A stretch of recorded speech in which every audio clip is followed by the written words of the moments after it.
croyez-vous qu'il y a des pasteurs sérieux et des pasteurs non sérieux? Il y a des pasteurs sérieux, il y a aussi des pasteurs non sérieux, je les crois. Nos péchés, c'est autre chose. Commettre des habits, c'est autre chose. Croyez-vous qu'il n'y a pas de petits péchés et de grands péchés? Il y a des petits péchés, il y a aussi des grands péchés. Tout péché est péché. Ouais. Mais notre Seigneur avait signifié ce que Judas avait commis. C'est lui qui m'a livré à toi, a commis un si grand péché.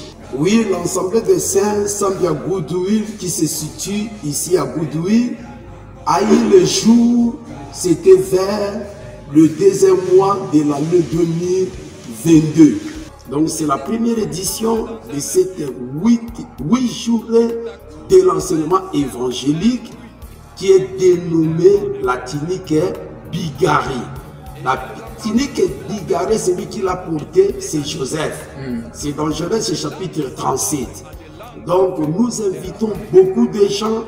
Il y aura 8 serviteurs de Dieu qui vont dépiécer cette terre. Ils vont parler ça par des pièces.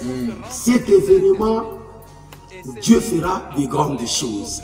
Il va bénir, il va délivrer, il va élever. Vraiment, tout enfant de Dieu vient, car il y aura la présence et la main de notre Dieu dans cet événement.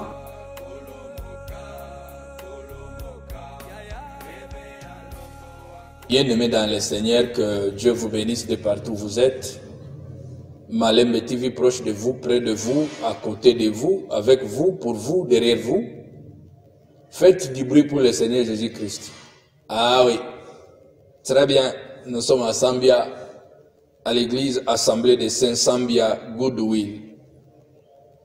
Ici, nous allons essayer de dire un mot, placer un mot par rapport à l'événement qui aura lieu dans cette église. C'est un séminaire biblique du 15 au 22 décembre 2024. Alors, avant d'entrer en profondeur, nous allons essayer de parler, discuter, échanger avec l'homme de Dieu, le pasteur Achille Tito Maluma. Avec lui, nous avons le souci de chercher un peu, d'entrer en profondeur, savoir comment il a reçu le Seigneur. Comprendre comment est-ce que Dieu a appelé son serviteur, c'est très important. Ça nous aide aussi à savoir nous positionner, à savoir bien faire la lecture de notre appel, de notre voyage vers le ministère. Parce que quand Dieu appelle quelqu'un, chacun de nous a la façon dont il attend le message de Dieu. Alors, plus nous écoutons ce que Dieu a fait aux autres serviteurs, plus nous avons aussi la grâce, la chance, si vous voulez, de comprendre comment Dieu travaille avec ses serviteurs. Shalom. Très content de vous parler, les amis de Malem TV, ainsi que tous les chrétiens du monde entier qui est en train de nous suivre. Shalom à tous. Mon nom, c'est frère Achille Tito Maluma. Par les fonctions, je suis pasteur. Je vais vous relater un peu comment est-ce que Dieu m'a accordé la grâce de lui recevoir. Très bien. Je suis né d'une famille chrétienne dont mon père et ma mère, filles de chrétiens catholiques.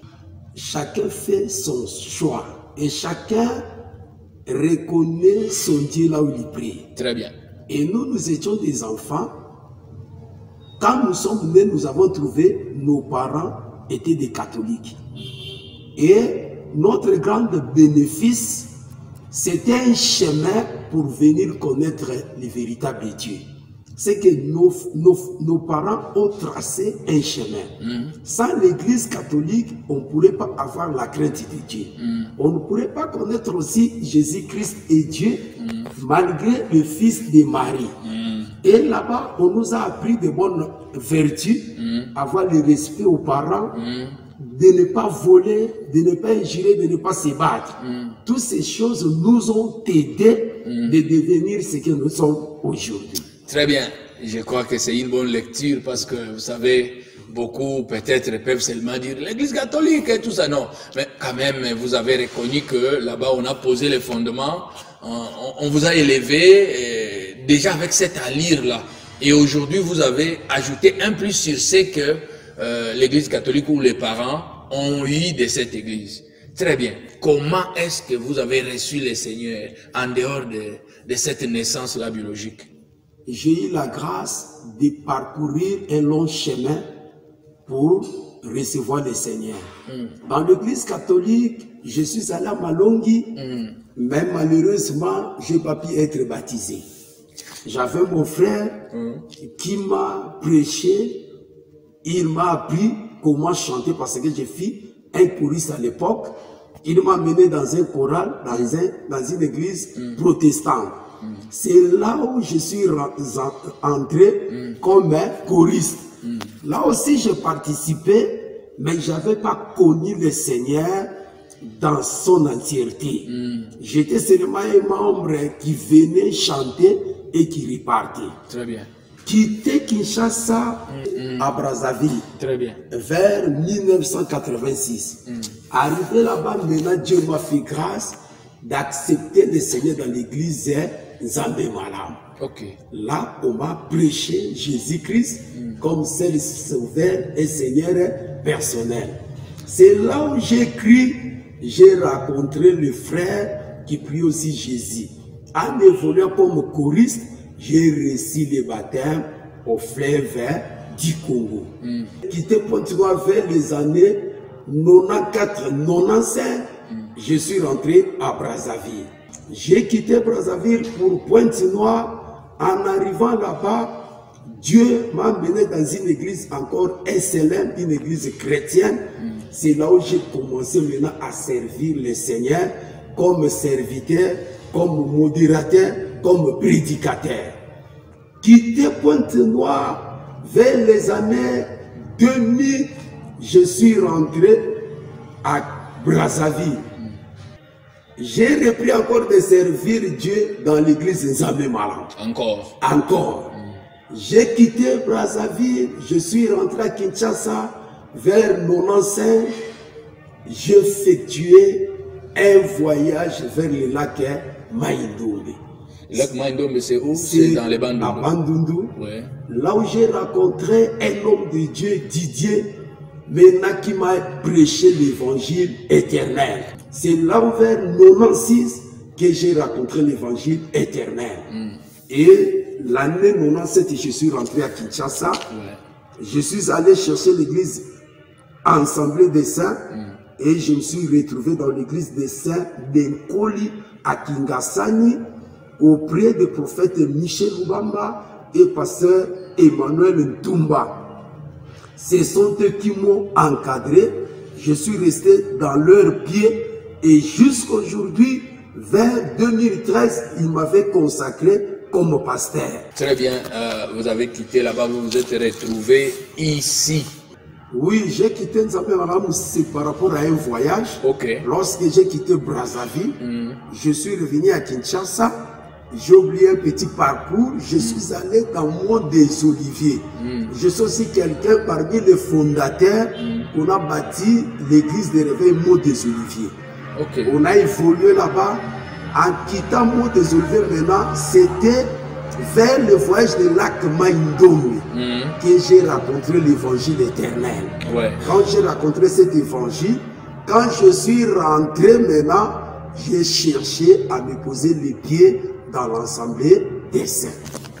Très bien, ah oui. C'est très capital de suivre tous ces parcours parce que le parcours de serviteur de Dieu, comme je venais de le dire tantôt, ça aide beaucoup à comprendre comment est-ce que Dieu appelle ses siens. Essayez un peu d'introduire comment est-ce que nous nous sommes retrouvés ici par rapport à votre ministère. Oui, avant notre venue ici à Kampala, c'est depuis Kinshasa que mes pères, pasteur Emmanuel Ntumba, prophète Michel Lubamba, m'ont dit que nous avons une église des saints. C'est qu'ils m'ont rédigé une lettre d'ordre de mission et une lettre de recommandation. Lorsque je suis arrivé ici à Kampala, j'ai trouvé notre assemblée des saints qui est à Katoué, et j'ai commencé à évoluer ensemble avec mes collègues ministres dans les collèges. Là-bas, le pasteur titulaire, c'était qui? Lorsque je suis arrivé, c'était le docteur Jean-Claude Nganzi de Bounia qui conduisait l'église des Saints de Kampala. Il y avait l'apôtre Aristote qui était là, Luoso, il y avait le docteur Jean-Marie Kankou qui était là, et moi aussi je suis arrivé comme un ministre de la parole. Il y avait aussi des disciples qui étaient là, Ibrahim Kana, Abbas Bungababa, ainsi que Adolphe, qui est aujourd'hui au Canada. Pasteur, croyez-vous qu'il y a des pasteurs sérieux et des pasteurs non sérieux? Il y a des pasteurs sérieux, il y a aussi des pasteurs non sérieux, je les crois. Vous les croyez? Oui, il y en a ceux qui respectent leur vocation ministérielle. Ils ont été appelés par Dieu, ils marchaient selon la recommandation de la parole de Dieu. C'est-à-dire, ils ne pêchent pas. Non, pécher c'est autre chose, commettre des habits c'est autre chose. Pécher, tout humain pêche. Mais celui qui est appelé au ministère, c'est un homme qui pêche, qui a la faiblesse de la chair, mais il ne tombe pas dans le péché. Il ne reste pas dans la vie du péché. Rester dans la vie du péché, demeurer dans la vie du péché, c'est une mauvaise caractère. Un homme de Dieu ne peut pas se comporter comme ça. Mais ça peut y arriver que je peux me fâcher. Je peux aussi dire quelque chose qui n'est pas bon. Là, j'ai péché, je vais me repentir. Très bien. Et je vais continuer mon chemin. Croyez-vous qu'il n'y a pas de petits péchés et de grands péchés? Tout péché est péché. Mais notre Seigneur avait signifié ce que Judas avait commis. Si vous lisez Jean chapitre 19, Jésus-Christ avait dit à Pilate que celui qui m'a livré à toi a commis un si grand péché. C'est qu'il y a des petits péchés, il y a aussi des grands péchés. Parce que notre Seigneur avait dit ça. Très bien, nous n'allons pas vraiment beaucoup entrer là-bas, on voulait seulement comprendre comment est-ce que les choses évoluent. Pasteur, nous sommes à l'Assemblée des Saints, Sambia Goodwill. Parlez-nous un peu de l'Assemblée des Saints, Sambia Goodwill. Ça a commencé quelle année et puis comment ça évolue aujourd'hui? Oui, l'Assemblée des Saints, Sambia Goodwill, qui se situe ici à Goodwill, a eu le jour, c'était vers le deuxième mois de l'année 2022. Pardon, Goodwill, c'est le nom du ministère ou c'est le nom du quartier? Goodwill, c'est le nom du quartier. Très bien. Il y a l'Assemblée, c'est l'Assemblée des Saints. Donc, Sambia Goodwill, c'est pour cela, ça a pris ce nom de Sambia Goodwill. Il y a le Seigneur nous a inspiré de venir commencer une œuvre. C'était vers le mois de février l'an 2022 que nous nous sommes réunis. Il y a aussi des images. Nous nous sommes réunis pour commencer l'intercession pour cette œuvre. Nous étions moi, ma famille, ainsi que la famille du pasteur Gédéon. Nous étions avec le pasteur Cédric, mon neveu. Nous étions ensemble avec eux. On a commencé l'intercession. Dieu par sa grâce, il a fait que cette œuvre devienne ce qu'il est. Pour poser l'hangar ici, on a commencé vers le mois de septembre de l'an 2022. Aujourd'hui, l'œuvre a 2 ans par rapport à la construction de l'hangar. Très bien. Bien-aimé dans le Seigneur, c'est pas facile. Dans un pays étranger, faire asseoir le ministère, c'est pas facile. Et aujourd'hui, 2022, nous sommes en 2024, c'est-à-dire au moins 2 ans. Mais la manière dont nous voyons ici, ça ne reflète pas 2 ans. C'est comme une église qui a pris beaucoup de temps parce que nous qui sommes à l'étranger, nous comprenons comment est-ce que c'est pas facile de faire asseoir le ministère. Quel est votre secret qui fait assez que aujourd'hui, 2 ans seulement, 24 mois, on voit déjà une évolution comme ça. Quel est le secret que vous avez? Le secret, ce qui n'est pas visible, c'est la vie profonde de la prière. Et rester chaque fois devant la présence de Dieu, à l'écoute du Saint-Esprit. Tu pries et tu donnes tes intentions en écoutant le Saint-Esprit. Parce que La recommandation est que quand viendra le Saint-Esprit, le Consolateur, il vous conduira, il vous enseignera. Si tu t'attaches au Saint-Esprit, tu demeures dans la vie de prière, dans la lecture de la parole de Dieu. Vraiment, tu écoutes, j'insiste, d'écouter le Saint-Esprit, de faire ce que le Saint-Esprit te recommande, tu auras des solutions. C'est ça mon secret. C'est ça le secret des serviteurs de Dieu de l'Assemblée des Saints de Goudouin. Donc, ce qui fait à ce que l'Assemblée puisse évoluer, puisse avoir l'augmentation des membres, puisse avoir cette organisation, c'est la crainte de Dieu et savoir écouter Dieu. Savoir écouter Dieu, beaucoup de prières aussi, beaucoup de la lecture de la parole de Dieu. Très bien. Bon, il y a un événement ici que tout le monde sait, tout le monde attend. Cet événement, bien sûr que c'est ici à Kampala, mais ça sera médiatisé par Malembe TV. Je crois que même ceux qui seront à l'extérieur vont nous suivre, bien sûr en différé de quelques heures. Mais parlez-nous un peu de cet événement. Oui, il y aura un événement, c'est un grand événement. C'est pour la toute première fois ici. Depuis que nous sommes ici dans 2 ans ici, oui. Depuis que nous sommes ici dans 2 ans. Donc c'est la première édition de cette 8 jours de l'enseignement évangélique qui est dénommée la tunique Bigari. La tunique Bigari, celui qui l'a portée, c'est Joseph. C'est dans Genèse chapitre 37. Donc nous invitons beaucoup de gens.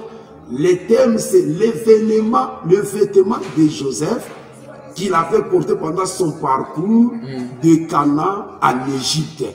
Il y aura 8 serviteurs de Dieu qui vont dépiécer cet thème. Ils vont parler ça par des pièces. Cet événement, Dieu fera de grandes choses. Il va bénir, il va délivrer, il va élever. Vraiment, tout enfant de Dieu vient, car il y aura la présence et la main de notre Dieu dans cet événement. Dieu nous a inspiré d'organiser ça ensemble avec les collèges de l'église de Saint de Kampala, de Goudouin, pour que Dieu puisse sauver quelqu'un. Nous vous invitons de venir participer. Il y aura de bonnes choses de la part de l'Éternel pour chacun de nous. Il y aura de bonnes choses de la part de l'Éternel pour chacun de nous. Nous voulons un peu avoir des précisions sur le programme. Comment ça sera? C'est le matin, le soir, ça sera comment? Oui, le programme, ça serait le soir. Il y aura 8 jours du 15 décembre au 22 décembre 2024. C'est un événement qui va finir, que nous allons terminer l'année ensemble. C'est la fête de la parole. C'est du 15 au 18h30 chaque jour, du 15 au 22 décembre. Chaque jour.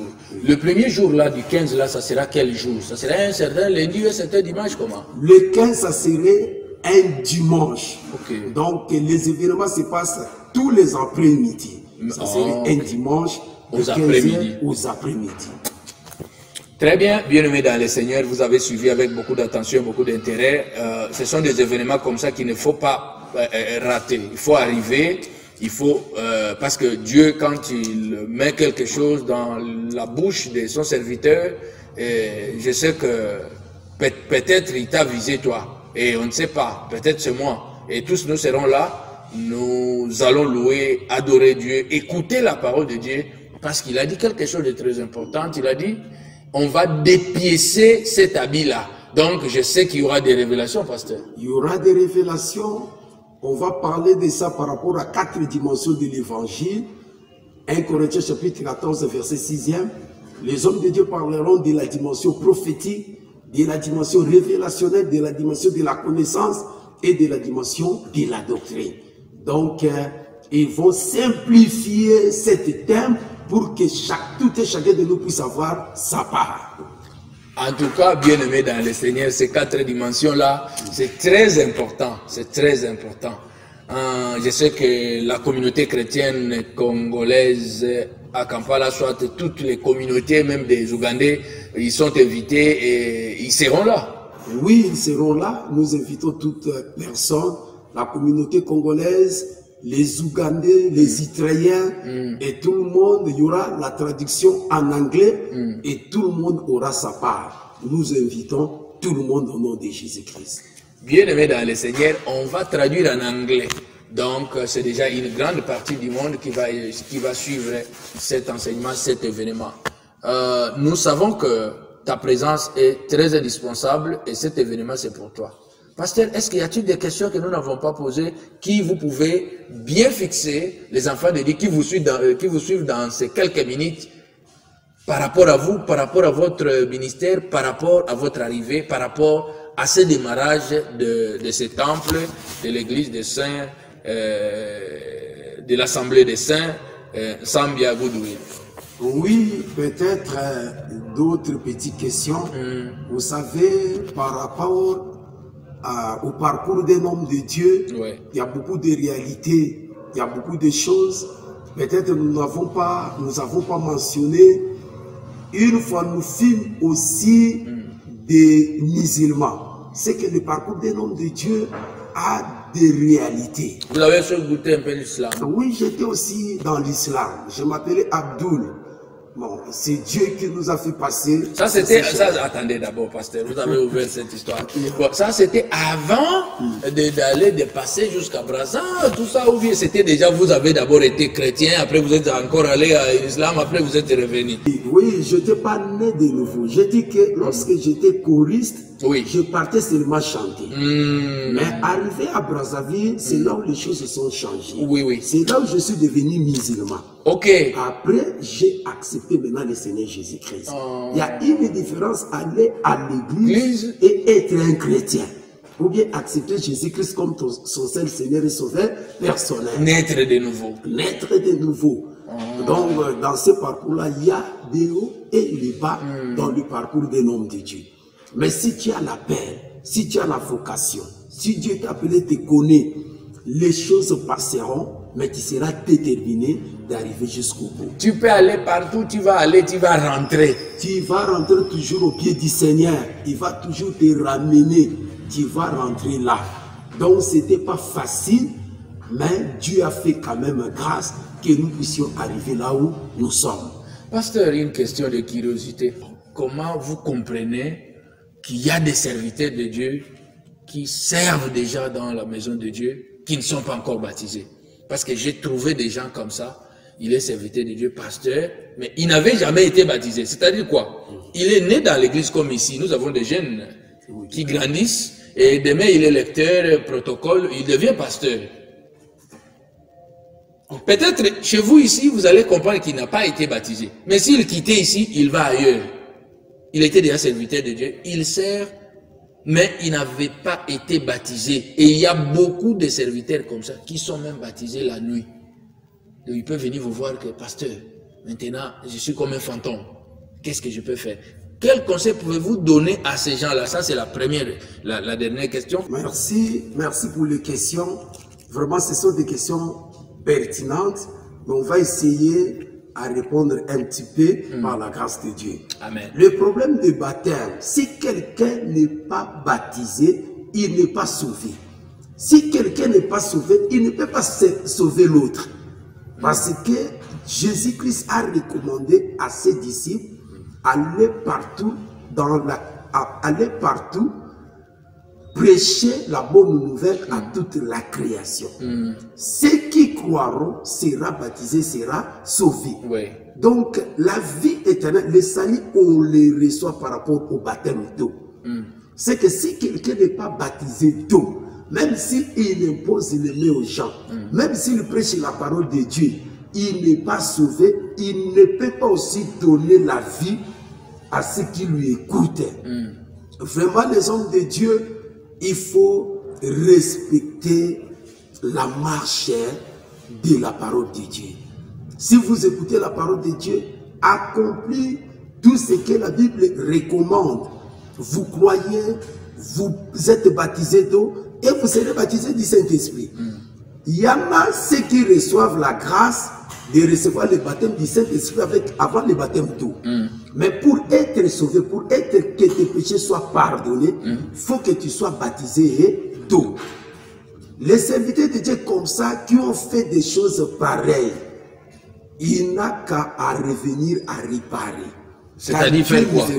Venir la nuit, vous demander le baptême, ou venir à l'église comme ça, voilà, je suis pasteur, je suis apôtre, mais je n'avais pas été baptisé. Maintenant, je vais demander à être baptisé. S'il vient, il demande et vous le rebaptisez, alors ce ministère-là qu'il a, ça tombe, il rentre encore sur le banc, écouter et puis avancer ou comment? Non, le ministère ne tombe pas. Parce que quand on impose les mains à l'homme de Dieu, on ne lui donne pas les ministères. Très bien. Les ministères, c'est Dieu qui donne. Parce que c'est une grâce que Dieu a donnée qui se manifeste avec le temps. S'il a les ministères, il va revenir. Il a la chose de Dieu, qu'il va accomplir seulement la loi. Jésus-Christ a dit à Jean-Baptiste, laisse-moi accomplir la loi. S'il n'était pas baptisé, lui-même, il revient en lui-même, que vraiment, j'ai mal marché. Pour garder aussi la réputation de l'homme de Dieu, on ne peut pas le publier du haut de la chair. Donc on va aller lui donner le baptême.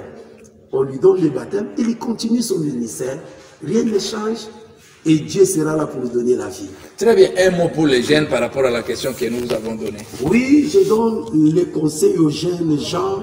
Vraiment, notre parcours n'était pas facile. J'ai fait une fois un sapeur à Brazzaville, donc j'ai fait des défis, des sapes, des choses comme ça. Il y a eu des filles qui... C'est-à-dire cet instinct-là, vous en avez jusqu'au début, parce que je vois, chaque fois quand je vous vois, c'est pasteur qu'on est, qui t'aime, quoi. C'est par rapport à ça, c'est une religion qui t'aime, par rapport à l'autre côté. Mais si la chose de Dieu est là, il faut augmenter la crainte de Dieu. Tu sais que nous tous, nous n'avons pas la même grâce. L'autre peut tomber dans le boisson, l'autre peut tomber dans des femmes. Mais il faut que tu reviennes à toi-même, que je sers Dieu. Si un jeune homme, tu t'engages pour servir Dieu, il faut avoir la crainte de Dieu. Il faut abandonner la vie du péché, afin que tu puisses sauver ceux qui t'écoutent, ceux qui te suivent. C'est avec laquelle la chance que Dieu t'a donnée pour accomplir le ministère. Donc, je donne les conseils aux jeunes gens d'avoir la crainte de Dieu. Le monde passera avec toutes ces choses, mais la vie reste éternelle au nom de Jésus-Christ. Merci beaucoup, bien-aimé dans le Seigneur. C'était bien. Il y a une fenêtre que l'homme de Dieu a ouverte, qui t'aide là, parce que là, il y a beaucoup de choses. Mais, faute de temps, nous avons mis une virgule ici. On est avec lui. On aura le temps de beaucoup parler, de beaucoup échanger, de beaucoup discuter, pour nous aider aussi à comprendre qu'il y a toujours des parcours. Que Dieu vous bénisse, c'était l'apôtre docteur, bienvenue Wabu, Ozum, Onkenon Kaon Lycian, Wosama.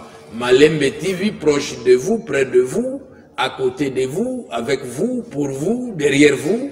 Faites du bruit pour le Seigneur Jésus-Christ. Ah oui.